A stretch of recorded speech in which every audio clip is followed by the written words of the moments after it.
Hello everyone, welcome to my channel drop shipping. और आज की इस वीडियो में हम बात करने वाले हैं कि किस तरह से आप अपने ई कॉमर्स बिजनेस या फिर ड्रॉप शिपिंग बिजनेस को में आरटीओ कम कर सकते हो। Okay, RTO one of the major problem है किसी भी ई कॉमर्स बिजनेस या फिर ड्रॉप शिपिंग बिजनेस के लिए। ओके, तो आरटीओ मतलब समझते हैं पहले होता क्या है। ओके, आरटीओ होता क्या है? आरटीओ और रिटर्न टू ओरिजिन, जिसका फुल फॉर्म होता है return to origin, is primarily refers to the process in which a order never reaches to the customer end and it is returned or sent back to the warehouse because of different reason. RTO is non-deliverable of the courier or buyer and its subsequent return to the seller. मतलब ये होता है कि कोई भी product आप अगर cell करते हो, लेट से एक प्रोडक्ट है, अगर आपको कस्टमर तक भेजना है बट वो कस्टमर तक गया नहीं, ओके, वो हो गया आरटीओ। ओके, यानी वो अगर आपके पास आ गया तो वो हो गया रिटर्न टू ओरिजिन। इसको शिपिंग या फिर लॉजिस्टिक लैंग्वेज में आरटीओ का नाम दिया जाता है। जो रिटर्न होता है एक्चुअली में, ओके, ये रिटर्न बहुत मल्टीपल तरह से होता है। कभी कस्टमर रिफ्यूज कर देता है, कभी रिजेक्ट कर देता है, रिटर्न कर देता है, कैंसिल कर देता है। तो जो भी प्रोडक्ट सेलर तक वापस जो चला गया उसको हम लोग आरटीओ बोलते हैं। ओके, और जो हमारा आरओआई रिटर्न्स ऑन इन्वेस्टमेंट होता है, एक्चुअली में वो आरटीओ के बिना बताना एक बिल्कुल गलत होगा, एक स्कैम होगा। ओके, तो जो भी अपना अर्निंग प्रूफ दिखाते हैं और जो भी ये नहीं कहते हैं कि वो आरटीओ के बिना बता रहे हैं, तो वो गलत डेटा है। ओके, आपको गलत डेटा पे नहीं जाना है। आरटीओ के बाद जो हमारा डेटा आता है, सेल्स आता है, वो असली डेटा होता है। ठीक है, तो ये काफ़ी इंपॉर्टेंट पॉइंट है और आरटीओ हमारा काफ़ी बड़ा प्रॉब्लम है इस इंडस्ट्रीज में। ओके, तो आरटीओ को सॉल्व करना, जो जिन्होंने आरटीओ सॉल्व कर लिया वो, हाँ, वो ई कॉमर्स या फिर ड्रॉप शिपिंग में विन कर लेगा। ठीक है, तो आरटीओ को बहुत ध्यान से, अगर एक एक स्टेप जो मैं आज यहाँ पे बताने वाला हूँ, अगर आप वो फॉलो करते हो, एक स्टेप जो एक मैं यहाँ पे कुछ पॉइंट्स बताने वाला हूँ, ठीक है, अगर वो पॉइंट्स को आप एक बाई वन फॉलो करते हो, ठीक है, और उस पर ध्यान दे के बहुत कि उसको और अच्छे तरीके से इम्प्लीमेंट किस तरह से कर सकते हैं, तो मैं गारंटी करता हूँ कि आरटीओ का परसेंटेज आपका काफ़ी डाउन हो जाएगा। ओके, तो इस वीडियो को अच्छे से देखिए और समझिए कि आरटीओ कैसे हम लोग ये कर सकते हैं, ठीक है, सॉल्व कर सकते हैं। चलिए, उससे पहले मैं कुछ यहाँ पे और अनाउंसमेंट कर देना चाहता हूँ। ठीक है, अगर आप मेरे मार्केटिंग सर्विस लेना चाहते हैं तो वो भी ले सकते हैं। बहुत लोग मेरे वहाँ से मार्केटिंग सर्विस ले रहे हैं, ठीक है, बट काफ़ी है कि काफ़ी को अच्छा रिजल्ट भी मिल रहा है। ठीक है, आरटीओ भी मैंने बहुत कम कर दिया है, बहुत लोगों को अच्छा सपोर्ट भी दे रहा हूँ। तो व्हाट्सएप आप मुझे कर सकते हैं अगर मेरा आप सर्विस लेना चाहते हैं, ठीक है, मार्केटिंग सर्विस, स्टोर सर्विस या फिर कुछ भी सर्विस। तो यहाँ पे आप मुझे व्हाट्सएप नंबर, ये मेरा व्हाट्सएप नंबर है, आप इस पर व्हाट्सएप कर सकते हैं। ठीक है, ओके, बट हाँ, ये कॉलिंग नंबर नहीं है, आप पहले व्हाट्सएप कर लीजिए। जो भी हमारा डिस्कशन होगा उसके बाद कॉलिंग नंबर आपको मैं अपना दे दूंगा। ठीक है, तो उसके बाद यहाँ पे डिटेल्स लिखा हुआ है, ठीक है, प्राइसिंग का, तो वो प्राइसिंग आप यहाँ पे देख सकते हो। अदरवाइज आप मेरे से व्हाट्सएप करोगे तो वो भी डिस्कस कर सकते हैं। ओके, तो आप मुझे अगर मेरा मार्केटिंग सर्विस लेना चाहते हो, अगर आपको ड्रॉप शिपिंग बिजनेस है या फिर ई कॉमर्स ब्रांड है, ई कॉमर्स बिजनेस है, तो आप मुझसे अपना मेरा मार्केटिंग सर्विस ले सकते हो। ओके, चलिए नेक्स्ट पेज पे चलते हैं। अब मैं यहाँ पे ये भी बता देना चाहता हूँ कि एक्चुअली में जो ये आरटीओ होता है ये कैसे ट्रैक होता है। उससे पहले, ठीक है, उससे पहले मैं ये भी बता देना चाहता हूँ जो आरटीओ होता है वो कैसे ट्रैक, मतलब ये जो हमारा ऑर्डर्स होता है, ऑर्डर्स क्या होता है, जैसे हमारा कोई सा भी ऑर्डर हो गया, ठीक है, जो हमारा टोटल ऑर्डर हुआ, जैसे 10 ऑर्डर हो गया, ठीक है, तो 10 ऑर्डर में से अगर एक ऑर्डर डोर स्टेप पे रिजेक्ट कर दिया गया, दूसरा ऑर्डर कैंसिल कर दिया गया, तीसरा ऑर्डर को पसंद नहीं आया, वो लोग मना कर दिया, ठीक है, चौथा ऑर्डर को क्या हुआ कि वो कुछ भी रीजन से कस्टमर ने रिफ्यूज कर दिया लेने से, या फिर फिफ्थ ऑर्डर हुआ, या फिर डिलीवरी पार्टनर, या फिर गलत लोकेशन हुआ, ठीक है, लोकेशन गलत हुआ, लेट से फाइव ऑर्डर्स रिटर्न हो गया, तो जो हमारा आरटीओ हो गया वो 5 हो गया। ठीक है, और हमारा असली जो डिलीवर्ड आइटम है और 5 डिलीवर हो गया, तो 10 में से हमारा जो 5 आइटम डिलीवर हो गया, तो ऑर्डर डिलीवर जो होता है वो 5 हो गया, ठीक है, आउट ऑफ 10। तो इस तरह से ये पूरा प्रोसेस होता है। ठीक है, यहाँ पे मैं वन बाय वन आपको बताने वाला हूँ कि किस तरह से आपका आरटीओ लेवल कम हो सकता है।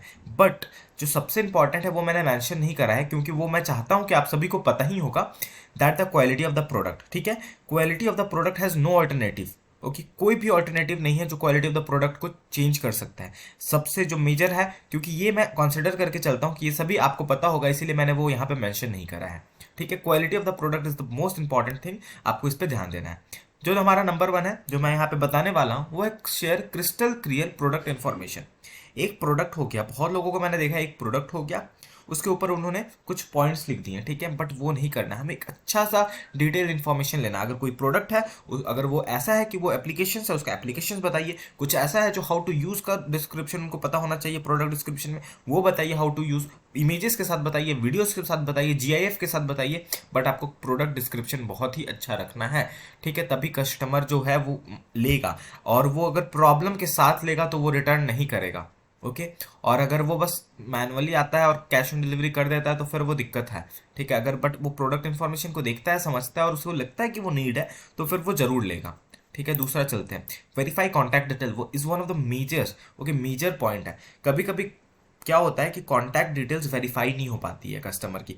आपको अपना कॉलिंग टीम रखना पड़ेगा, या फिर आप अपने अभी लेवल से स्टार्ट करो तो आप खुद से कॉलिंग कर सकते हो, ओके। कॉलिंग कीजिए, कॉन्टैक्ट डिटेल्स वेरीफाई कीजिए कस्टमर का, ठीक है, उसका एड्रेस वेरीफाई कीजिए, उसका पिन वेरीफाई कीजिए, और फिर उसके बाद एड्रेस भेजिए। अगर कस्टमर ने कम डिटेल्स डाले एड्रेस, अब उनसे और एड्रेस मांगिए, उसका हाउस नंबर मांगिए, उनका गली नंबर मांगिए, कॉलोनी एरिया मांगिए, सब कुछ उससे डिटेल्स मांगिए, ठीक है। और सेकंड नंबर इसी में आता है जो उससे, अगर आप चाहो तो ओटीपी वेरिफिकेशन वाला पॉइंट भी यूज कर सकते हो, ठीक है। ओटीपी वेरिफिकेशन का प्लगइन आता है, सॉरी ऐप आता है, शॉपिफाई एप्स, ओके। आप वो ऐप को डाउनलोड कर सकते हो, इंस्टॉल कर सकते हो, वहां पे ओटीपी वेरीफाई होगा अगर ऑर्डर प्लेस करने से पहले। तो ये बहुत ही इंपॉर्टेंट होता है कि जब कस्टमर ने खुद का डिटेल्स सही डालता है तो वो जरूर उसके तक पहुंच जाता है, ओके। क्योंकि बहुत सारे ऐसे डिलीवरी देखा गया है कि 100 डिलीवरी में से बहुत ऐसे परसेंटेज होते हैं जो डिलीवरी फेल्ड हो जाते हैं बिकॉज ऑफ इनवैलिड एड्रेस, और डिलीवरी पार्टनर, कुरियर पार्टनर उस तक रीच नहीं कर पाता है, ओके। तो इस ये भी रीजन होता है। जो हमारा 3 है, एक्सेप्ट ऑनलाइन पेमेंट। अक्सर जो आरटीओ आती है वो आती है कैश ऑन डिलीवरी पे। अक्सर क्या, ऑलमोस्ट मतलब सभी आरटीओ जो आती है वो online payment, cash on delivery पे ही आती है। जो ऑनलाइन पे कर दिया वो तो उसके बाद कैंसिल करेगा, राइट। तो ऑनलाइन पेमेंट्स का आपको मेथड ऐड करना है, ठीक है। बहुत लोग होते हैं जो पेमेंट अप्रूव नहीं मिलता है, कैश ऑन डिलीवरी से स्टार्ट करता है, ठीक है, कोई इसमें बुरी बात नहीं है, बट एक्सेप्ट आपको ऑनलाइन पेमेंट मेथड ऐड करना होगा। और दूसरी बात कि लोग फिर भी सीओडी चूज करेंगे तो फिर आपको ऑनलाइन पेमेंट आएगी कैसे? आपको वहां पे ऑफर देना है, डिस्काउंटेड ऑफर की। अगर आप कैश ऑन डिलीवरी करते हो तो आपको इतना कॉस्ट पड़ेगा, बट हम आपको एक्स्ट्रा 5% डिस्काउंट, 10% डिस्काउंट देंगे अगर आप ऑनलाइन पेमेंट करोगे, तो कस्टमर अट्रैक्ट होगा, ठीक है। और एक जो मैंने मेजर यहाँ पे एक और चीज नहीं मेंशन करा है वो है ब्रांडेड स्टोर। आपको ब्रांडेड स्टोर बनाना है, ओके, सो दैट कस्टमर को अपना पेमेंट, ऑनलाइन पेमेंट करने से पहले उसे हिचकिच नहीं हो, ओके। और दूसरी मेथड मैंने और यहाँ पे बताया कि आप वहाँ पे कॉन्टैक्ट डिटेल्स अपना बहुत अच्छे से दीजिए स्टोर पे, जैसे व्हाट्सएप इंटीग्रेशन वगैरह, ठीक है। चलिए यहाँ पे हम फोर्थ, इंश्योर फास्ट शिपिंग। अगर आप शिपिंग कर रहे हैं मैनुअली या फिर किसी कुरियर पार्टनर से, तो मेक श्योर कि वो फास्ट शिपिंग वहाँ पे हो, ओके। ऑप्शंस होते हैं फास्ट शिपिंग और फिर ये सब के एक्सप्रेस शिपिंग, तो आपको हमेशा एक्सप्रेस शिपिंग चूज करना है, क्योंकि अगर जो प्रोडक्ट आज उसने ऑर्डर करा और उससे थोड़े दिन के बाद डिलीवर हो गया, वो जल्दी ले लेता है। इनफैक्ट उसके बहुत दिन के बाद, 10-15-20 दिन के बाद अगर जाता है तो फिर वो रिजेक्ट कर देता है, ठीक है। रीजन यही हो रहता है कि मैंने तो बहुत दिन पहले करा था, फिर उसे उसका माइंडसेट चेंज होने लगता है। अगर उसे जल्दी नीड होता है वो अमेजोन पे सर्च करना स्टार्ट कर देता है, फ्लिपकार्ट पे सर्च करना स्टार्ट कर देता है, ठीक है। 5, टर्न रिटर्न्स इनटू एक्सचेंजेस। सबसे पहला बात, इसको पॉइंट से ध्यान देने से पहले, कि आपको अपने प्रोडक्ट डिस्क्रिप्शन में बहुत ही इजीली मेंशन करना पड़ेगा या स्टोर में कि रिटर्न्स पॉलिसी क्या है, ओके। आप चाहो तो रिटर्न पॉलिसी बहुत अच्छे से मेंशन करना पड़ेगा, क्योंकि इसके वजह से भी बहुत लोग आरटीओ हो जाता है। लेकिन हाँ, रिटर्न्स को एक्सचेंज में आप बदल सकते हैं, ठीक है। हम रिटर्न नहीं, हम एक्सचेंज प्रोवाइड कर सकते हैं। तो ये पॉइंट है जो बहुत इंपॉर्टेंट पॉइंट है कि रिटर्न्स नहीं बट एक्सचेंज, ओके। और दूसरा हमारा 6, मैनेज एनडीआर। एनडीआर बहुत इंपॉर्टेंट है आपके हर दिन। अगर मैं अपना एक्सपीरियंस इसमें आपको बताना चाहता हूँ, ओके। मेरा एक्सपीरियंस ये रहा था कि मेरे जब पहला मैं ऑर्डर कर रहा था तो मेरे एक दिन में 20 ऑर्डर आउट फॉर डिलीवरी थे, okay. 20 order out for delivery थे, उसमें से बहुत लोगों ने वो एनडीआर में चला गया था। अगर आरटीओ होता है तो सबसे पहला एनडीआर होता है, ठीक है। एनडीआर में आपके पास ऑप्शन होता है कि आप वापस उसको रीशेड्यूल करते हो। जितने लोगों का एनडीआर था, ठीक है, मैंने उसको वापस से सबको कॉल करा। बहुत लोगों ने कहा कि एड्रेस हमारा हम अभी अवेलेबल नहीं है, हमने जब ऑर्डर करा था तब हम अपने घर में थे, बट अभी हम अवेलेबल नहीं है, आप मुझे 2 दिन के बाद भेज दो। मैंने उन्हें 2 दिन के बाद शेड्यूल कर दिया। किसी ने बोला, मैं खुद का एक्सपीरियंस आपको बता रहा हूँ, किसी ने बोला कि मैं अभी अवेलेबल नहीं हूँ, आप अगर चाहो तो मेरे सिक्योरिटी गार्ड को दे सकते हो। मैंने उसके सिक्योरिटी गार्ड को वहाँ पे मेंशन कर दिया। शिपिंग में एडिशनल नोट होता है, वहाँ पे मैंने लिख दिया, ठीक है।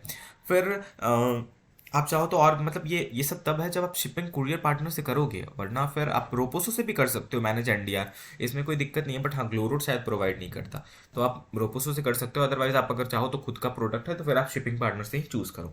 ओके, तो मैनेज एनडीआर, फिर आप अपने डेट के अकॉर्डिंग अपने ऑल्टरनेटिव नंबर भी डाल सकते हो। अगर किसी का नंबर अच्छा नहीं है तो आप ऑल्टरनेटिव में अपना नंबर डाल सकते हो, ठीक है। तो आप इस तरह से एनडीआर को मैनेज करना है, क्योंकि देखिए पहला जब अटेम्प्ट होगा 10-15 ऑर्डर आउट फॉर डिलीवरी होंगे, उसमें से फॉर श्योर कुछ ऑर्डर तो आरटीओ होंगे। उसको किस तरह से मैनेज करना है वो एनडीआर पे टोटली डिपेंड करता है, आप पे डिपेंड करता है। जाइए मैनेज एनडीआर कीजिए और बहुत अच्छे तरीके से वापस से सबको फॉलो बैक कीजिए, उसको कॉल कीजिए और समझिए कि क्या दिक्कत है, क्यों उन्होंने ऑर्डर रिजेक्ट करा है, और फिर उसके बाद आप अच्छे से उनको भेजिए। तो ये पूरा प्रोसेस है जो आपको ध्यान देना है। और इस सभी प्रोसेस को, इस 6 पॉइंट को, उसके अलावा और भी मैंने कुछ बातें कही है, उस पर अगर आप ध्यान देंगे तो आपका ये आरटीओ परसेंटेज जरूर कम होगा। ओके, वैल्यूएबल लगा होगा तो चैनल को लाइक कर दीजिए, सब्सक्राइब कर दीजिए, ठीक है। इस वीडियो को लाइक कर दीजिए, चैनल को हमारे जरूर सब्सक्राइब कर दीजिएगा। ओके, इसी तरह के फ्यूचर में जेन्युइन एंड रियल वीडियोस पाने के लिए